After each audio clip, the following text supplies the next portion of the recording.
তুমি কি জানো, জাপানে এমন একটি দ্বীপ আছে যেখানে মানুষের তুলনায় বিড়ালের সংখ্যা কয়েক গুণ বেশি। দ্বীপটির নাম আওশিমা দ্বীপ। একসময় এখানে কয়েকশো জেলে বসবাস করত। তারা ছোট দ্বীপটিকে ইঁদুরের হাত থেকে রক্ষা করার জন্য বিড়ালগুলোকে আনার সিদ্ধান্ত নেয়। সময়ের সঙ্গে সঙ্গে মানুষ ধীরে ধীরে দ্বীপটি ছাড়তে থাকে, কিন্তু বিড়ালেরা থেকে যায় এবং সংখ্যায় এমন বেড়ে যায় যে এখন দ্বীপের মানুষের তুলনায় বিড়ালের সংখ্যা প্রায় কয়েক গুণ বেশি। এই দ্বীপ এখন পুরোপুরি বিড়ালের রাজ্য। শীতল সমুদ্রের তীরে ঘুরে বেড়ানো এই ছোট্ট বিড়ালেরা দর্শনার্থীদের দারুণ আনন্দ দেয়।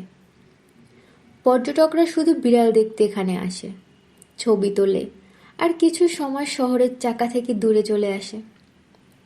কেউ বলে এই দ্বীপটা পৃথিবীর সবথেকে শান্ত, অদ্ভুত এবং মজার স্থান। তুমি যদি সত্যি বিড়াল ভালোবাসো, তাহলে একবার এই দ্বীপে ঘুরে দেখলে তোমার মনে হবে তুমি যেন বিড়ালের রাজ্যে প্রবেশ করেছো।